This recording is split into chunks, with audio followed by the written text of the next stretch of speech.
Shalom Bapak Ibu, selamat pagi. Kami atas nama Majelis Jemaat menyampaikan selamat datang, selamat beribadah pada hari Minggu tanggal 7 April 2024. Juga kepada warga tamu yang mungkin baru pertama kali hadir bersama-sama dengan kita untuk beribadah, kami mengucapkan selamat datang, selamat beribadah, selamat membangun ibadah pada pagi hari ini. Pagi hari ini kita akan dilayani oleh Bapak Pendeta Kuku Iman Kristiawan SSI yang merupakan pendeta dari GKJW Jemaat Kedung Kandang. Bapak Ibu, kita akan memulai ibadah pada pagi hari ini. Kami undang jemaat untuk bangkit berdiri. Marilah kita datang menghadap Tuhan dengan hati yang penuh sukacita dan menghampiri tahtanya untuk memuliakan namanya dengan hati yang penuh sukacita. Mari kita memuji Tuhan dengan menyanyi Kidung Jemaat 397, bait ketiga dan 4.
Bapak Ibu jemaat yang dikasihi oleh Tuhan, marilah kita pada saat ini memasuki ibadah pada pagi hari ini di dalam keteduhan hati kita.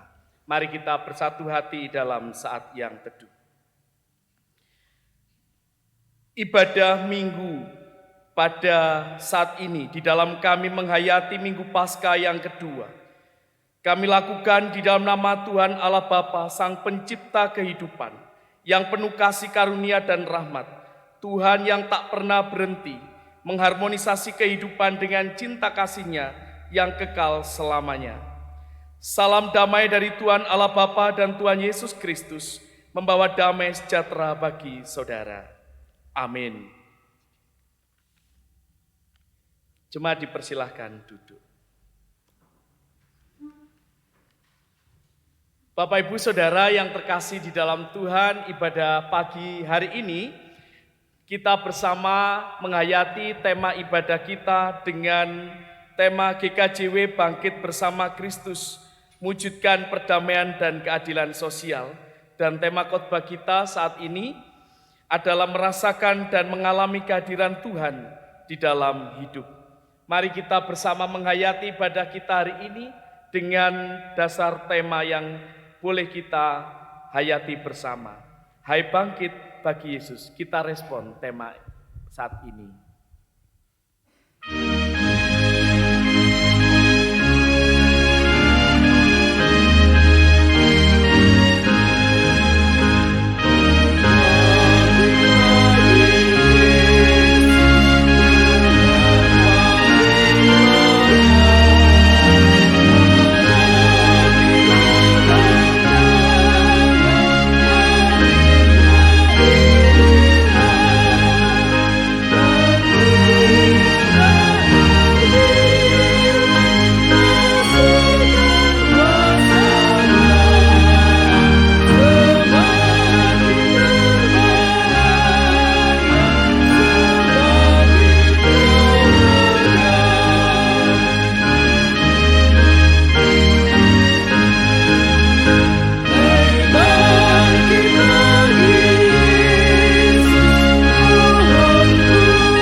Kebangkitan Kristus menyadarkan kita bahwa kita membutuhkan pertolongan Tuhan.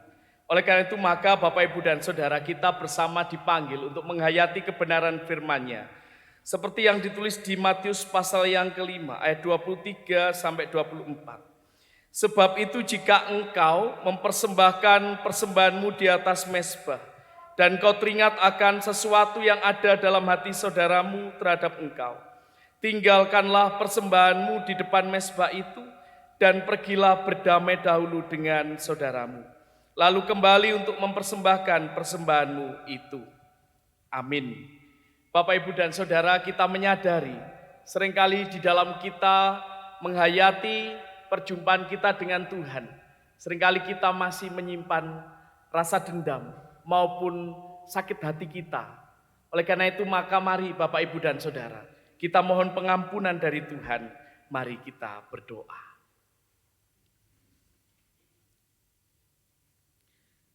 Di dalam keteduhan kami saat ini ya Bapa, kami menghayati setiap kasih karunia, rahmat dan berkat Tuhan di dalam kehidupan ini. Kami mengucap syukur atas penyertaan-Mu ya Bapa, di dalam sepanjang kehidupan kami. Namun kami menyadari bahwa seringkali kehidupan kami masih jatuh di dalam hidup kami yang lama. Bahkan seringkali kami menyimpan dendam atas saudara-saudara kami yang lain. Tuhan, ampunkanlah kami, terlebih saat kami membangun ibadah, seringkali kami masih hidup di dalam perseteruan dengan saudara kami. Ampunkanlah hati dan pikiran kami yang bercela di hadapan-Mu.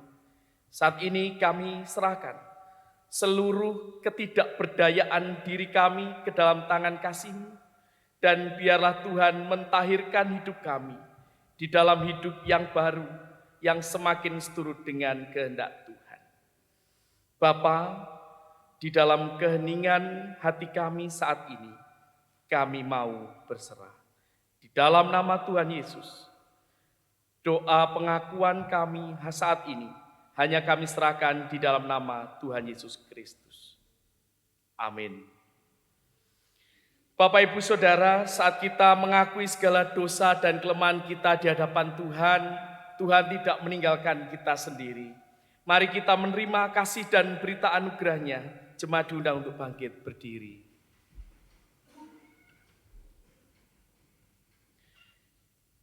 Segala kepahitan, kegeraman, kemarahan, pertikaian, dan fitnah hendaklah dibuang dari antara kamu. Demikian pula segala kejahatan. Tetapi hendaklah kamu ramah seorang terhadap yang lain, penuh kasih mesra dan saling mengampuni, sebagaimana Allah di dalam Kristus telah mengampuni kamu. Efesus 4 ayat 31-32. Ku diberi belas kasihan.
Jemaat dipersilakan duduk.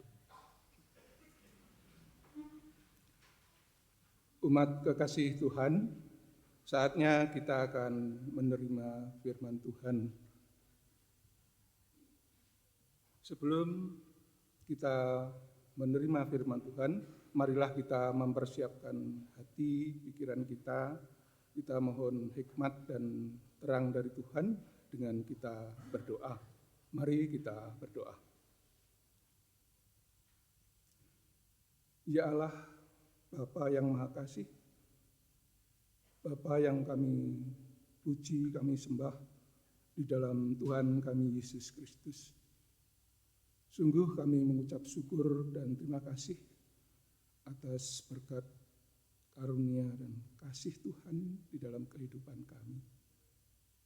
Terlebih pada pagi hari yang segar ini, kami boleh bersama-sama membangun ibadah minggu pagi hari ini di gereja kami. Bapa, saat ini kami akan membaca, mendengarkan, dan merenungkan sebagian dari firman-Mu. Kami mohon Tuhan tolong kami, agar kami boleh Tuhan mampukan untuk boleh mengerti apa yang menjadi kehendak melalui firman-Mu. Hamba-Mu, Bapak Pendeta Kukuh Iman Kristiawan, yang Engkau utus untuk menyampaikan firman-Mu. Kiranya Tuhan berkati, urapi dengan Roh-Mu yang kudus, sehingga apa yang akan disampaikan semuanya boleh seturut dengan kehendak Tuhan. Bersabdalah ya Tuhan, umat-Mu siap untuk mendengarkan. Amin. Kita terlebih dahulu menyanyi dari Hitung Jemaat 49, baitnya yang ketiga.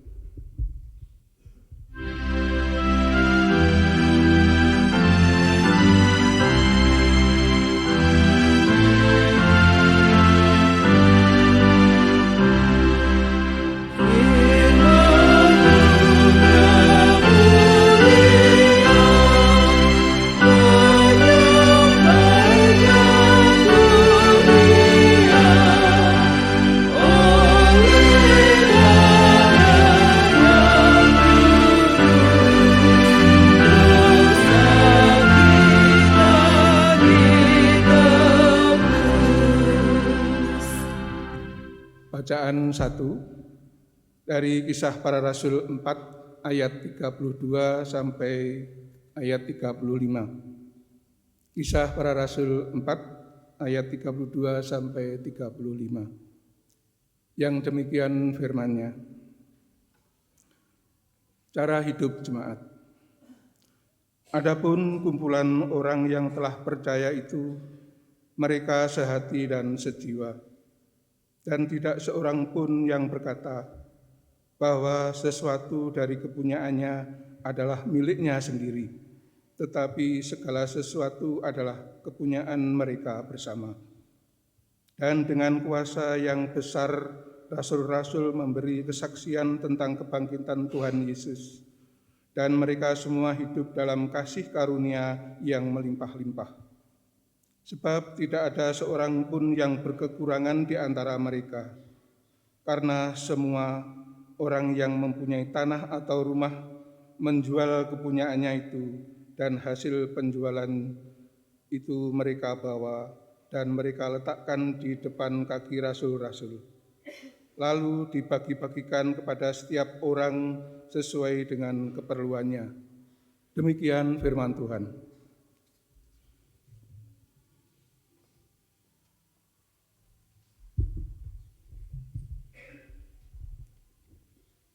Apabila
Bacaan kedua terambil dari 1 Yohanes 1 pasal 1 sampai pasal yang kedua ayatnya yang kedua yang demikian firman Tuhan. Apa yang telah ada sejak semula, yang telah kami dengar, yang telah kami lihat dengan mata kami, yang telah kami saksikan dan yang telah kami raba dengan tangan kami, tentang firman hidup, itulah yang kami tuliskan kepada kamu. Hidup itu telah dinyatakan, dan kami telah melihatnya, dan sekarang kami bersaksi dan memberitakan kepada kamu tentang hidup kekal, yang ada bersama-sama dengan Bapa dan yang telah dinyatakan kepada kami.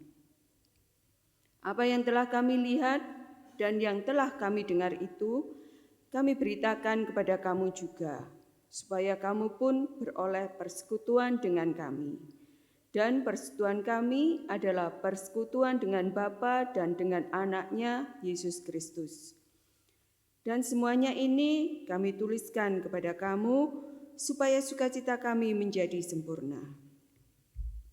Dan inilah berita yang telah kami dengar dari Dia, dan yang kami sampaikan kepada kamu, Allah adalah terang, dan di dalam Dia sama sekali tidak ada kegelapan. Jika kita katakan bahwa kita beroleh persekutuan dengan Dia, namun kita hidup di dalam kegelapan, kita berdusta, dan kita tidak melakukan kebenaran.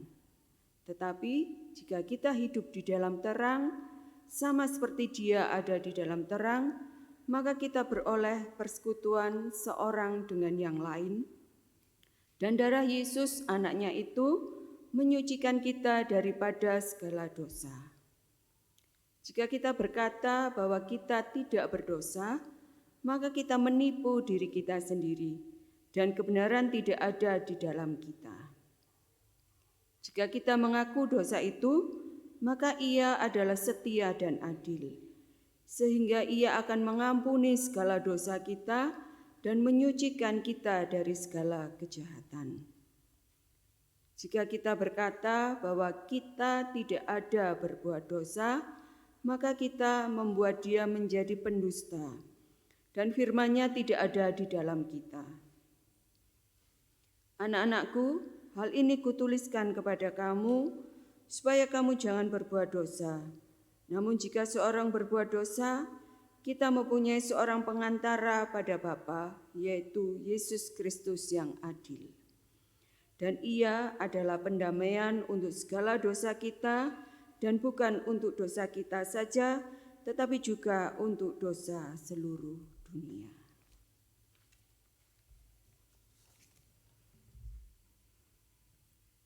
Inilah Injil Tuhan Yesus Kristus menurut Yohanes.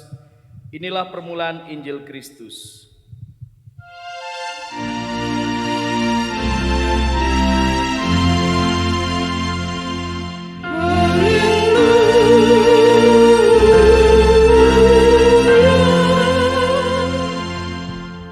Inilah Injil Tuhan Yesus Kristus menurut Yohanes pasal 20 ayat 19 sampai 31. Jemaat diundang untuk bangkit berdiri.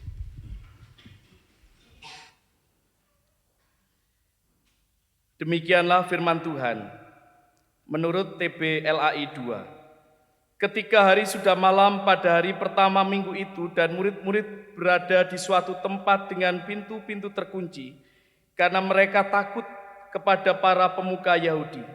Datanglah Yesus dan berdiri di tengah-tengah mereka dan berkata, "Damai sejahtera bagi kamu."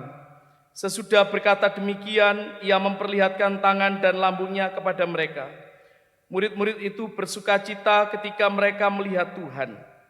Kata Yesus sekali lagi, "Damai sejahtera bagi kamu. Sama seperti Bapa mengutus aku, sekarang aku juga mengutus kamu." Sesudah berkata demikian, Ia mengembusi mereka dan berkata, "Terimalah Roh Kudus. Jikalau kamu mengampuni dosa orang, dosanya diampuni. Dan jikalau kamu menyatakan dosa orang tetap ada, dosanya tetap ada." Thomas, salah seorang dari ke-12 murid itu yang disebut Didimus, tidak ada bersama mereka ketika Yesus datang. Jadi kata murid-murid yang lain itu kepadanya, "Kami telah melihat Tuhan." Namun Thomas berkata kepada mereka, "Sebelum aku melihat bekas paku pada tangannya, dan sebelum aku menaruh jariku ke dalam bekas paku itu, serta menaruh tanganku ke lambungnya, sekali-kali aku tidak akan percaya." 8 hari kemudian murid-murid Yesus berada kembali dalam rumah itu dan Thomas bersama mereka. Sementara pintu-pintu terkunci, Yesus datang dan berdiri di tengah-tengah mereka dan berkata, "Damai sejahtera bagi kamu." Kemudian ia berkata kepada Thomas, "Taruhlah jarimu di sini dan lihatlah tanganku. Ulurkanlah tanganmu dan taruhlah ke lambungku. Jangan engkau tidak percaya lagi, melainkan percayalah." Thomas menjawab dia, "Ya Tuhanku dan Allahku." Kata Yesus kepadanya, "Karena engkau telah melihat aku, engkau percaya. Berbahagialah mereka yang tidak melihat, namun percaya." Memang masih banyak tanda mujizat lain yang dibuat Yesus di depan mata murid-muridnya yang tidak tercatat dalam kitab ini. Tetapi hal ini telah dicatat supaya kamu percaya bahwa Yesuslah Mesias, Anak Allah, dan supaya karena percaya kamu memperoleh hidup dalam namanya. Sampai di sini pembacaan Alkitab kita. Berbahagialah setiap orang yang membaca, merenungkan firman-Nya, dan terlebih yang mau melakukan dalam hidup sehari-hari, maka hidupnya akan diubahkan. Amin.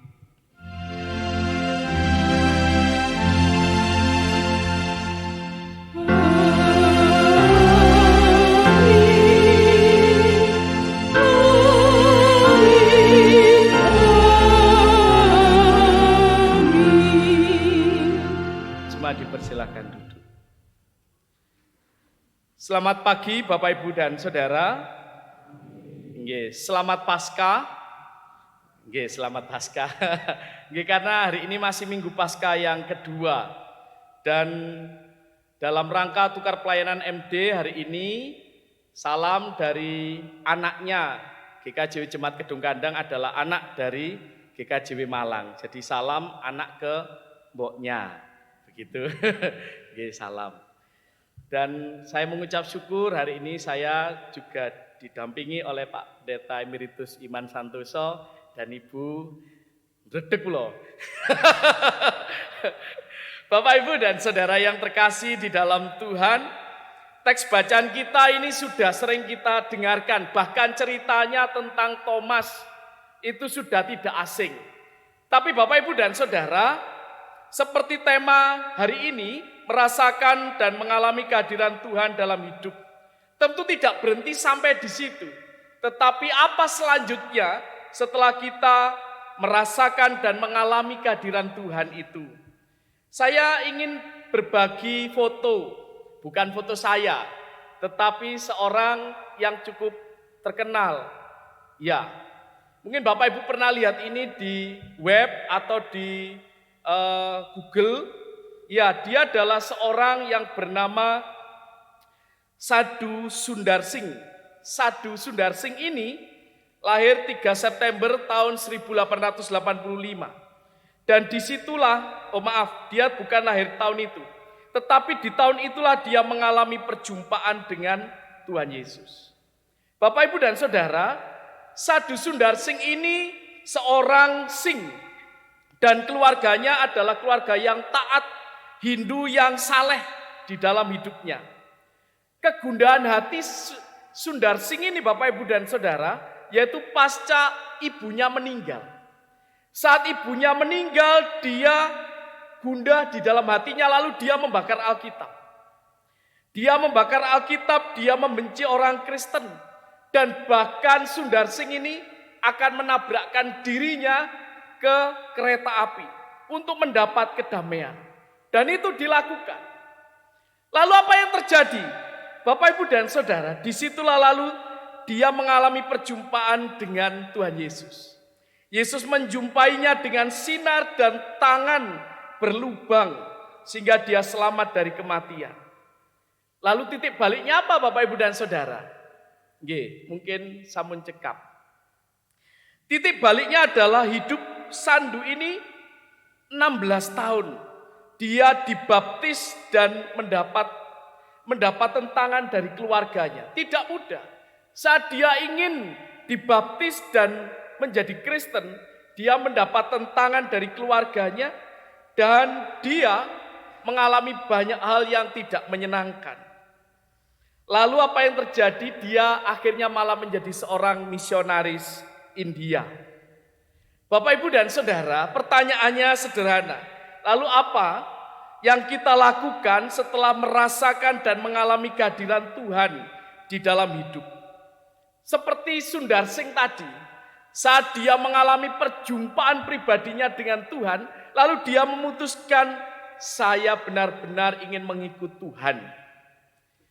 Atau bahkan pertanyaannya, apakah kita saat ini masih ragu untuk menghayati bahwa Tuhan Yesus adalah yang bangkit? Saya jadi ingat kisah Pak Dasima atau Pak Kasan di Surabaya. Saat dia mengalami perjumpaan dengan Tuhan melalui traktat, lalu dia memutuskan ketemu dengan salah satu misionaris dan tanya. Lalu dalam perjumpaan itu dia bergumul dan akhirnya minta dibaptis. Kemarin saya mencoba mencari di website GKJW Jemaat Malang ini tokohnya siapa ya? Salah satu tokoh yang satu atau dua tokoh, ternyata saya belum menemukannya. Saya masih menunggu tulisan 100 tahun GKJW Jemaat Malang yang masih belum diterbitkan. Bapak, Ibu, dan Saudara yang terkasih, namun dalam perjumpaan-perjumpaan itulah yang membuat ada sebuah langkah di dalam kehidupan itu. Sama halnya kisah Tuhan Yesus yang menampakkan diri kepada para muridnya ini, Bapak, Ibu, dan Saudara. Mari kita perhatikan teks Injil hari ini. Dikatakan, dituliskan di ayat yang ke-19, hari sudah malam, ruangan terkunci. Itu yang dialami, dan bahkan keterangan berikutnya, dan para murid ada di situ, pintu-pintu terkunci, dan mereka senang apa takut? Takut. Takut, Bapak, Ibu, Saudara. Itulah yang dirasakan. Dan 8 hari kemudian situasinya sama. Ruangan terkunci, mereka merasakan takut. Bapak, Ibu, dan Saudara yang terkasih, pengalaman para murid kecuali Thomas saat bertemu dengan Tuhan Yesus adalah merasa sukacita. Tetapi kecuali Thomas, kalau Bapak Ibu membaca ayat 20, para murid semua saat berjumpa dengan Tuhan Yesus itu senang sekali. Senang sekali. Kecuali Thomas. Thomas meragukannya apa yang disaksikan oleh para murid yang lain di ayat yang ke-25. Lalu mungkin Bapak, Ibu, dan Saudara, seringkali kita sudah terpatri. Thomas iku simbole wong gak percaya. Thomas iki wong sing gak duwe iman, katakan begitulah. Tetapi saya mencoba mencari literatur yang lain, Bapak, Ibu, dan Saudara. Ternyata Thomas, siapa Thomas itu? Thomas itu ternyata dari bahasa Arab. Lalu nama lainnya adalah Didimus. Didimus adalah dari bahasa Yunani. Dia lahir dan hidup di Galilea dan menghidupi tradisi Yahudi. Bapak, Ibu, dan Saudara, oleh karena itu maka tidak heran kalau Thomas atau Didimus itu bisa ditafsirkan bahwa dia sebenarnya dari golongan Saduki. Karena di dalam dunia keyahudian, masyarakat itu terbagi dengan kelompok-kelompok. Ada kelompok Farisi, kelompok Saduki, Eseni, golongan Selot, dan macam-macam. Dan golongan-golongan itu memiliki doktrin masing-masing. Salah satunya kalau Bapak Ibu ingat, salah satu murid Tuhan Yesus yang memberontak, sinten ayo? Yudas Iskariot. Adalah golongan Selot. Selot itu golongan bawah tanah yang ingin memberontak dengan cara gerakan di bawah. Tapi kalau kita melihat Thomas, Bapak, Ibu, dan Saudara, Thomas ini punya 2 nama. Kalau punya 2 nama, saya asumsikan bahwa dia dari sebuah keluarga yang ya Yunani, ya juga keluarga tradisi Yahudi. Saya menafsirkan bahwa Thomas ini adalah dari golongan Saduki. Golongan Saduki adalah golongan elit di Yerusalem. Para imam-imam yang elit yang ada di Sanhedrin atau mahkamah agama. Dan golongan Saduki ini sangat dipengaruhi oleh Helenis, dewa-dewa Yunani. Golongan Saduki kalau Bapak Ibu membaca di bagian belakang Alkitab kita itu ada kamus pendek bahwa golongan Saduki itu percaya Torah yang tertulis saja. Yang lisan itu tidak mereka terima. Dan mereka tidak percaya kebangkitan dan tidak percaya roh. Makanya lalu saya mulai mencari ini dan akhirnya berarti Thomas karena memiliki latar belakang Saduki, tidak heran kalau Thomas menganggap apa benar Tuhan Yesus bangkit. Karena orang Saduki tidak percaya dengan kebangkitan dan roh. Satu.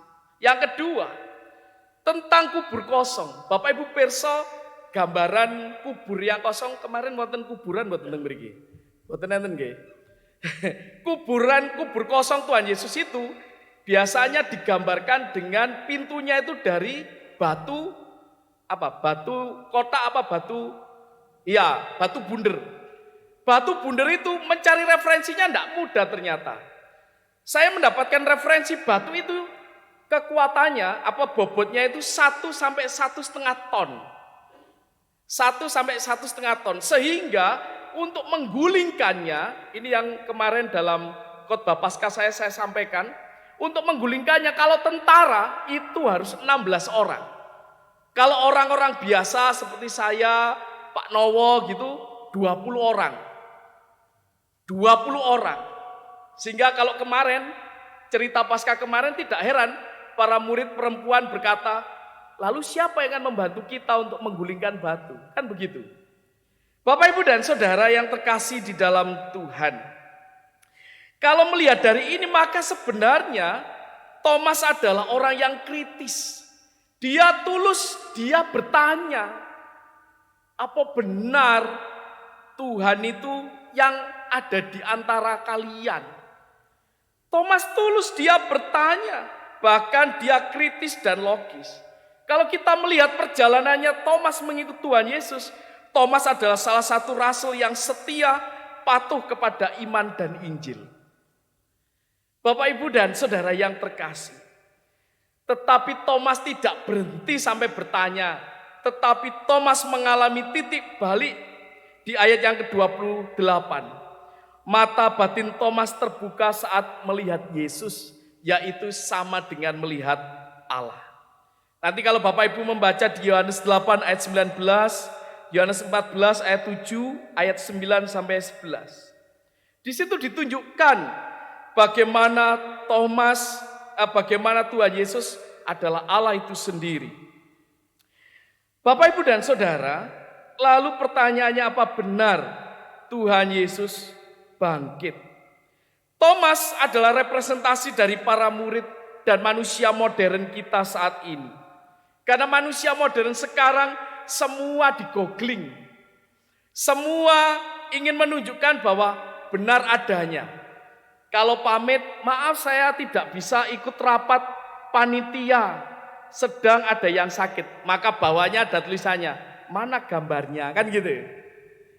Bahkan saya heran sampai ada kematian pun atau saat ada kedukaan, itu yang diutamakan adalah foto.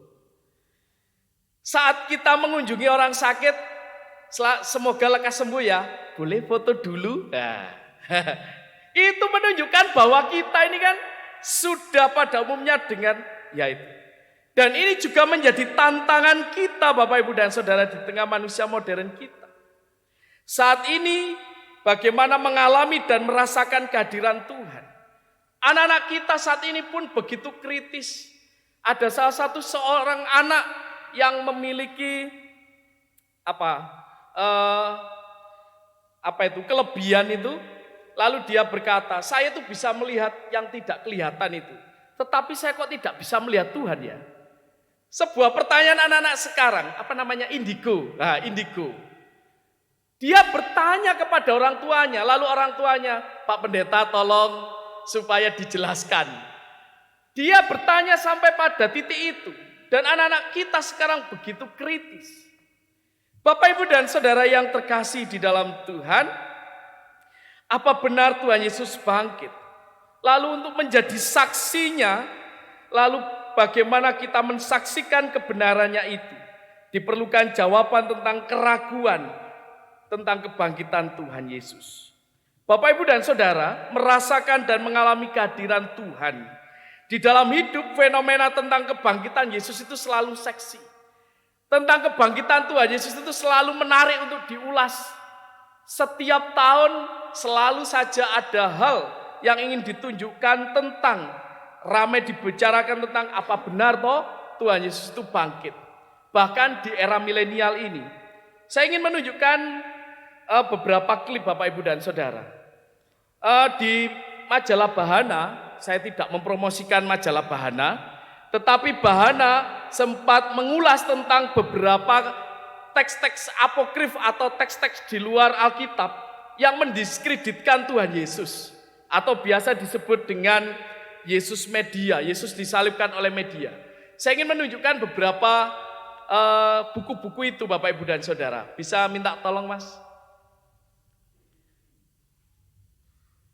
Ya, ini salah satu bukunya. Lanjut, cepat saja. Iya, Gospel of Barabbas, Thomas, Maria Magdalena. Lanjut, Da Vinci Code yang sempat rame dan bahkan dibuat film, The Last Supper. Lanjut, ini buku ini juga. Lanjut, ini juga Gospel of Judas, buku ini juga laris. Tentara Templar, ini yang juga banyak menjadi perbincangan. Ini juga. Lanjut. Iya, tentang Mesias. The Lost Gospel. Oke, lanjut. Ya, sudah. Jangan diteruskan, Pak, itu bahan PA. Biar saya diundang lagi ke sini. Bapak, Ibu, dan Saudara yang terkasih di dalam Tuhan, saya mencatat ada 3. Yang pertama, Gospel of Barabbas, terbit tahun 94. Diungkapkan di situ bahwa Yesus sama dengan Yohanes Pembaptis.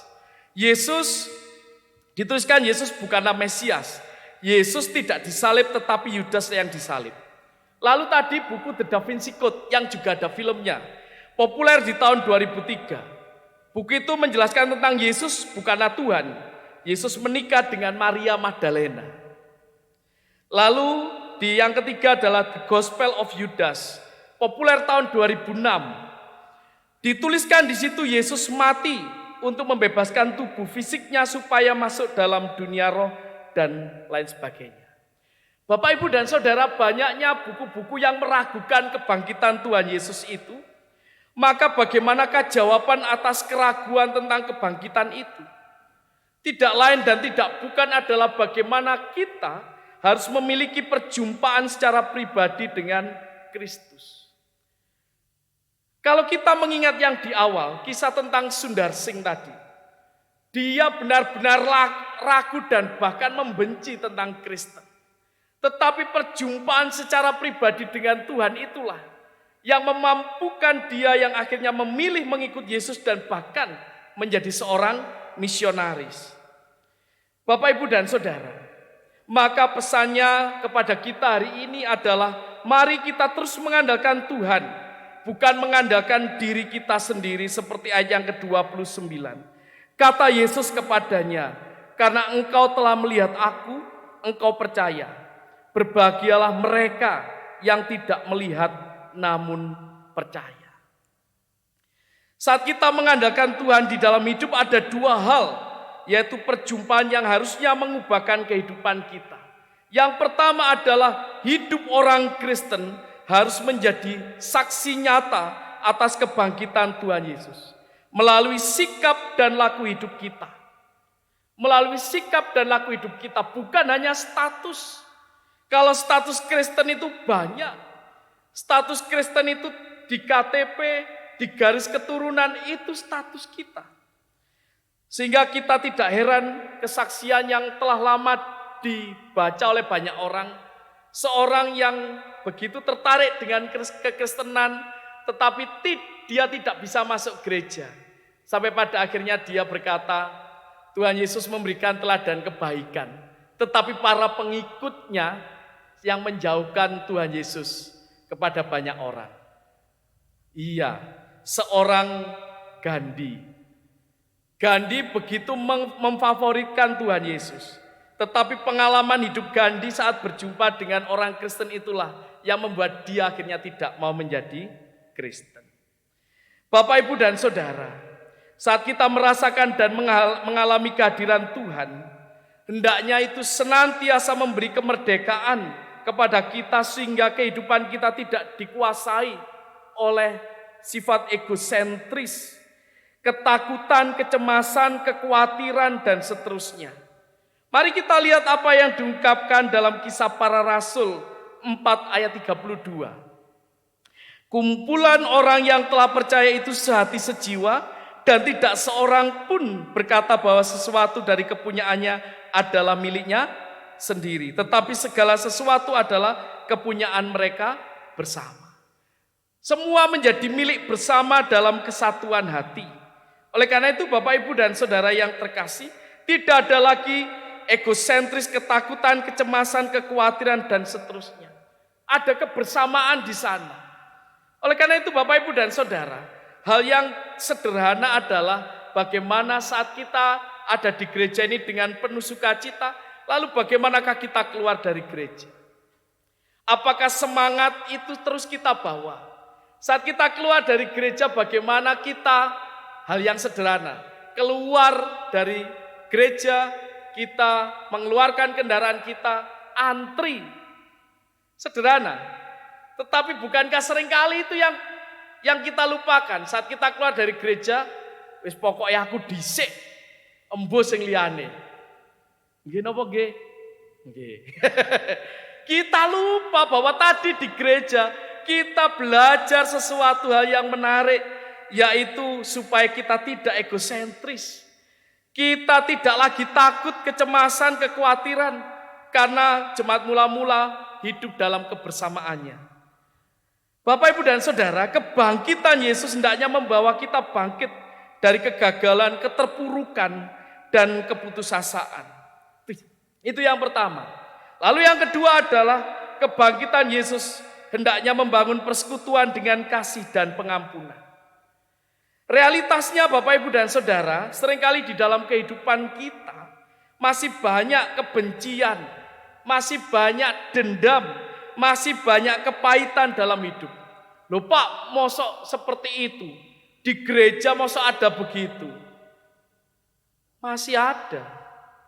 Dalam persekutuan di dalam gereja masih ada rasa benci, dendam, kepahitan, dan lain sebagainya. Tetapi tidak di sini. Di negara anta beranta.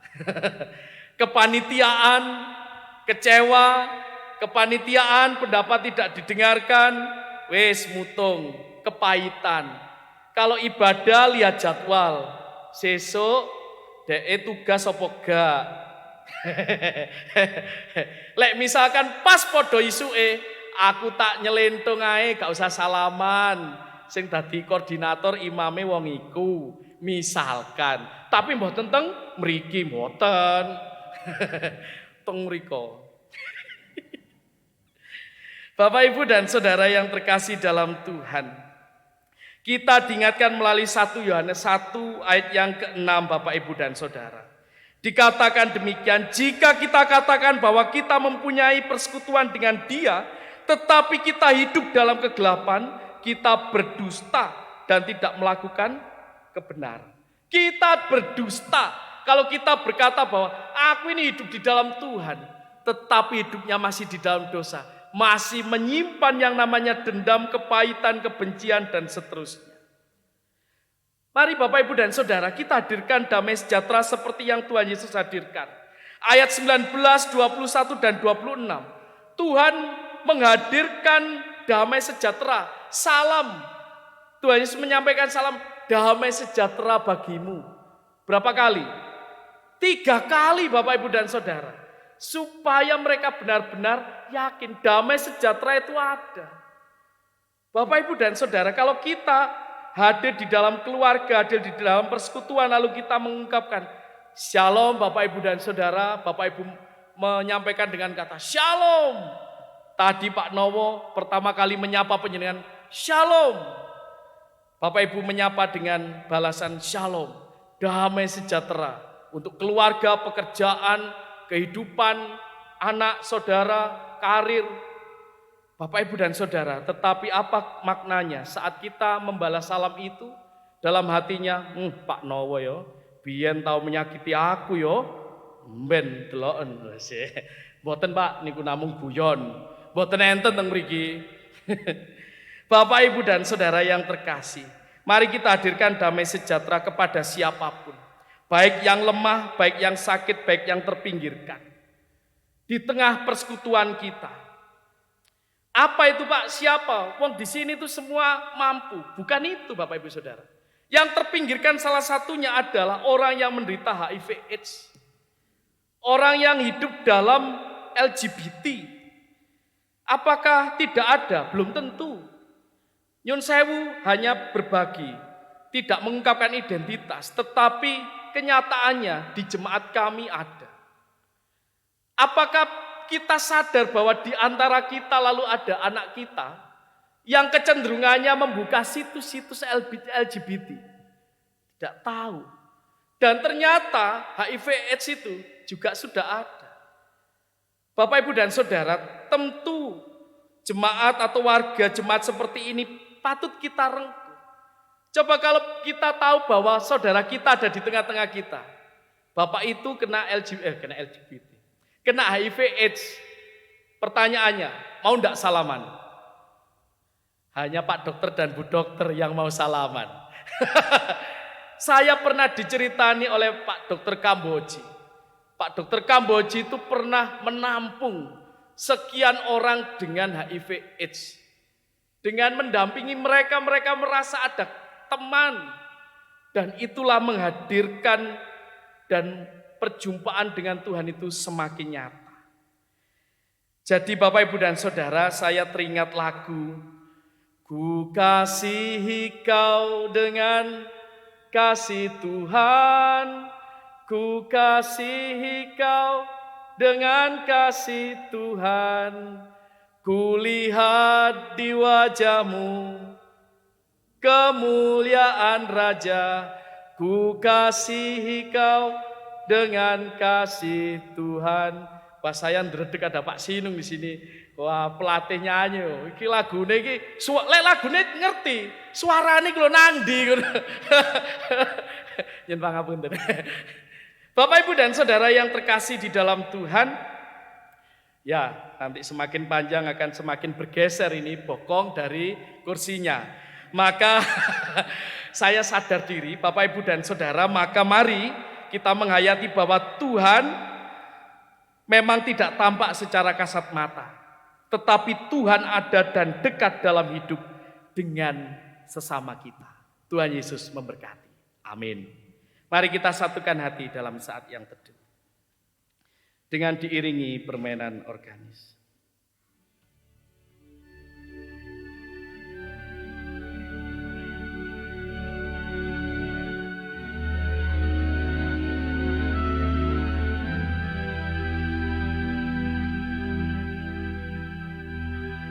Bapa Surgawi, kuatkan dan teguhkan hati kami ya Bapa, untuk boleh terus hidup di dalam kasih dan karya penyertaan Tuhan, memberikan pengharapan dan menghadirkan shalom di tengah kehidupan ini. Bapa, ajarkan kami terus andalkan Tuhan di tengah setiap tantangan pergumulan kehidupan di dalam Kristus. kami berdoa. Amin.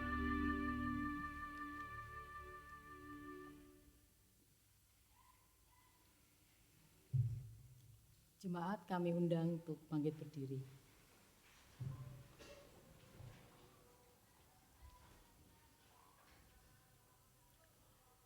Mari kita bersama mengungkapkan pengakuan iman rasuli bersama-sama. Pengakuan iman rasuli. Aku percaya kepada Allah, Bapa yang Maha Kuasa, Khalik langit dan bumi, dan kepada Yesus Kristus, anaknya yang tunggal, Tuhan kita, yang dikandung daripada Roh Kudus, lahir dari anak darah Maria, yang menderita di bawah pemerintahan Pontius Pilatus, disalibkan, mati dan dikuburkan, turun ke dalam kerajaan maut. Pada hari yang ketiga, bangkit pula dari antara orang mati, naik ke surga, duduk di sebelah kanan Allah, Bapa yang Maha Kuasa, dan akan datang dari sana untuk menghakimi orang yang hidup dan yang mati. Aku percaya kepada Roh Kudus, gereja yang kudus dan am, persekutuan orang kudus, pengampunan dosa, kebangkitan daging, dan hidup yang kekal. Amin. Dipersilakan duduk kembali. Mari kita bersyafaat. Di dalam kerendahan hati kami saat ini Tuhan mengucap syukur karena Tuhan memanggil kami untuk membangun ibadah pada saat ini. Di dalam kesukacitaan, di dalam anugerah dan di dalam rahmat-Mu, kami boleh merasakan kekuatan yang berasal dari Tuhan. Dan saat ini kami berdoa untuk perjalanan gereja Tuhan di GKJW Jemaat Malang. Seluruh warga Jemaat Tuhan yang saat ini hadir maupun mengikuti live streaming di rumah. Kiranya Tuhan Engkau terus menolong menyertai perjalanan kehidupan keluarga dan di dalam setiap tanggung jawab pekerjaan yang sudah Tuhan percayakan. Terima kasih untuk anugerah dan kasih-Mu dalam kehidupan kami ya Bapa. Kami berdoa untuk keluarga yang mengalami pergumulan, Tuhan berikan roh jalan keluar yang terbaik dengan segala kerendahan hatian. Biarlah kami boleh terus menyerahkan semua ke dalam tangan kuasa-Mu. Kami juga teringat saudara kami yang sakit dan berbeban berat. Kami berdoa untuk Bapak Ibu Matsari. Kami berdoa untuk Bapak Ibu Sadu Sumanto. Kami berdoa Bapak Rujito, Bapak Anung Widiananto, Ibu Clara Martiana Subandi. Kami berdoa untuk Bapak Subandi. Kami berdoa untuk Bapak Pitono, Ibu Tati Isman, Bapak Rasid Siswanto, Ibu Syeh Tinampi, Ibu Iskandar, dan juga Ibu Harto. Kami menyerahkan saudara-saudara kami ini ke dalam tangan kuasa-Mu ya Tuhan. Dan juga saudara kami yang tidak kami ketahui, anak-anak kami yang sakit, kiranya Tuhan Engkau berikan anugerah kekuatan, kesehatan, supaya pemulihan itu boleh terjadi. Keluarga yang mendampingi, keluarga yang penuh dengan cinta, kiranya Tuhan Engkau juga memberikan kasih setia-Mu. Bapa, terima kasih. Kami berdoa untuk seluruh pelayanan kami hari ini. Penatua Diaken, Pandu Puji Organis, rekan-rekan multimedia dan juga karyawan gereja yang telah mempersiapkan segala sesuatunya dengan baik. Kiranya Tuhan Engkau berkati pelayanan kami hari ini dan biarlah boleh menjadi persembahan yang harum di hadapan Tuhan. Bapa Surgawi, pada saat ini kami juga berdoa untuk setiap pergumulan warga jemaat Tuhan di tempat ini. Kiranya Tuhan Engkau terus mampukan kami untuk berjuang. Bapa, kami berdoa untuk rekan sepelayanan kami, Bapak Pendeta Legal Hendriawan bersama dengan keluarga. Tuhan, kiranya Engkau terus memampukan keluarga Bapak Pendeta Legal Hendriawan bersama keluarga untuk melayani Tuhan. Dan kiranya Tuhan terus menyertai dan menopang kehidupan keluarganya. Kami juga mengucap syukur untuk Bapak Pendeta Emeritus Iman Santoso Puro, Bapak Pendeta Emeritus Rudi Sewoyo, Bapak Pendeta Emeritus yang lainnya kiranya Tuhan Engkau terus menyertai para hamba-hambamu dan keluarga yang dengan setia terus melayani Tuhan di sepanjang kehidupannya. Kami percaya rahmat-Mu terus ada di dalam kehidupan para hamba-hambamu ini. Bapa, kami berdoa untuk Majelis Daerah Malang 1, Majelis Agung GKJW, dan semua yang telah ambil bagian di tengah pelayanan. Kami serahkan semua ke dalam tangan kasih-Mu, dan Tuhan terus menyertai. Anak-anak warga jemaat Tuhan yang saat ini sedang sekolah sampai yang berkuliah, kiranya Tuhan terus memberkati anak-anak warga jemaat Tuhan ini. Juga yang saat ini bergumul akan pasangan hidupnya, yang bergumul akan pekerjaannya, yang bergumul akan buah kandungannya. Kiranya Tuhan Engkau hadir, menaungi kehidupan mereka di dalam pengharapan. Kiranya Tuhan terus memberkati. Terima kasih Bapa. Kami juga menyerahkan warga Sepuh Adi Yuswo di GKJW Jemaat Malang ini. Kiranya Tuhan memberkati di dalam rahmat-Mu, sehingga warga Sepuh Adi Yuswo terus Tuhan sertai dan pimpin di dalam kesukacitaan dan di dalam kesehatannya. Bapa Surgawi, kami menyerahkan bangsa dan negara kami pasca pemilu, pesta demokrasi yang telah kami jalani bersama. Biarlah bangsa dan negara kami, terkhusus Kota Malang, kami boleh hidup berdampingan di dalam damai sejahtera Tuhan. Terima kasih Bapa, di dalam nama Tuhan Yesus Kristus kami berdoa, memohon dan mengucap syukur, dan doa ini kami akhiri di dalam doa Bapa kami. Bapa kami yang di surga, dikuduskanlah nama-Mu, datanglah kerajaan-Mu, jadilah kehendak-Mu di bumi seperti di surga. Berikanlah kami pada hari ini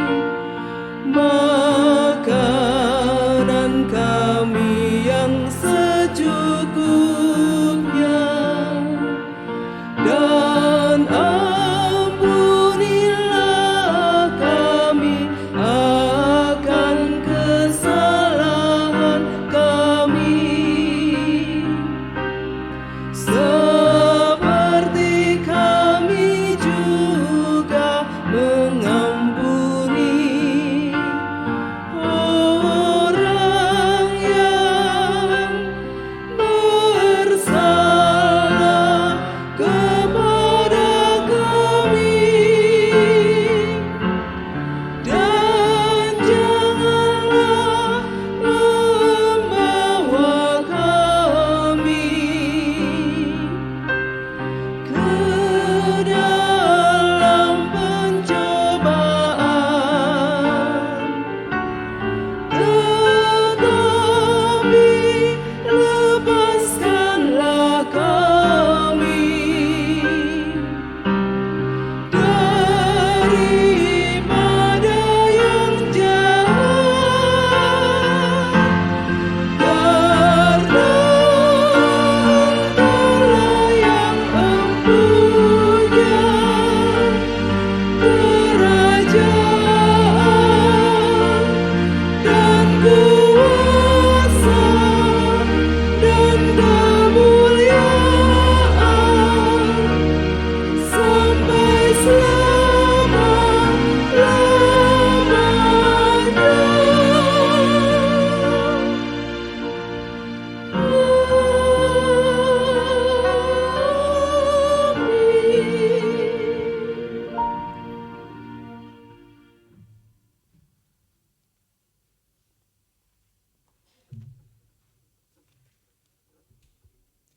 Bapak, Ibu, Saudara umat Tuhan yang terkasih, kita senantiasa boleh merasakan penyertaan dan berkat Tuhan dalam hidup kita hari demi hari.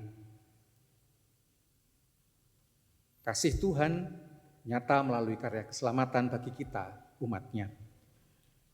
Oleh karena itu, sebagai tanda ucapan syukur atas kasih Tuhan, mari kita bersama-sama memberikan persembahan dengan penuh sukacita. Kitab 1 Tawarik 29 ayat 17a menjadi dasar kita mempersembahkan. Yang demikian bunyi firman Tuhan. Aku tahu ya Allahku bahwa Engkau adalah penguji hati dan berkenan kepada keikhlasan. Maka aku pun mempersembahkan semuanya itu dengan sukarela dan tulus ikhlas. Dan sekarang umat-Mu yang hadir di sini telah kulihat memberikan persembahan sukarela kepadamu dengan sukacita. Mari kita bersama-sama mengumpulkan persembahan, sembari kita juga menyanyikan memuji Tuhan dari pelengkap Kidung Jemaat nomor 150 dan nyanyian Kidung Baru nomor 200. Daripada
Mari kita membawa persembahan kita ke dalam tangan Tuhan, mari kita berdoa.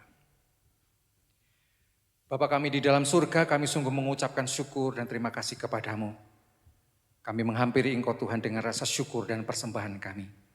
Persembahan yang boleh kami bawa dari berkat Tuhan yang sungguh berlimpah-limpah, menghidupi kehidupan kami hari demi hari.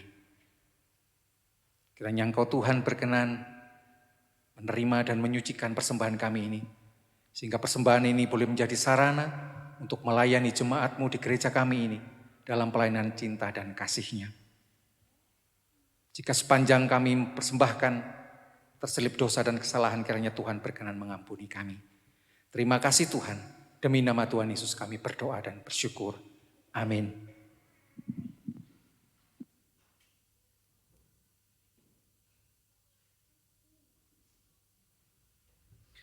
Jemaat yang terkasih di dalam Tuhan, pulanglah dalam damai sejahtera Kristus. Ingatlah bahwa Tuhan Yesus Kristus telah bangkit, maut telah Ia kalahkan dan kita dipanggil untuk menjadi saksi-saksinya. Sebagai saksi Kristus, mari kita wartakan berita sukacita, berita kebangkitan dan kemenangan Kristus di tengah-tengah kehidupan. Yakinlah bahwa Tuhan Yesus yang mengutus kita menjadi saksinya akan menolong, menguatkan dan menyertai kita. Kuasa-Mu dan nama-Mu lah.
Arahkanlah hati kita kepada Tuhan, mari kita mohon berkat Tuhan melalui hamba-Nya.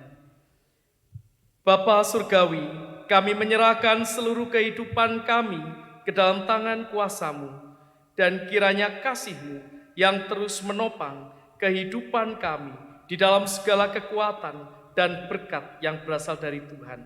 Kami mohon berkat-Mu ya Tuhan melalui hamba-Mu ini.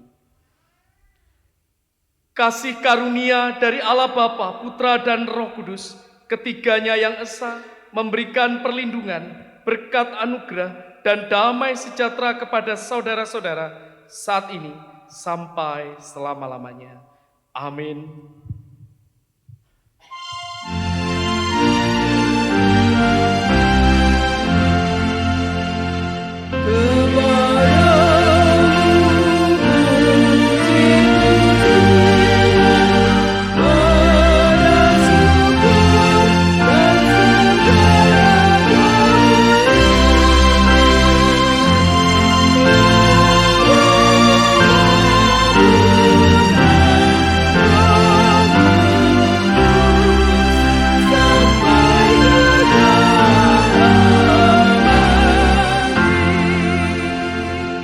Dipersilakan duduk dan satu dibagi jemaat.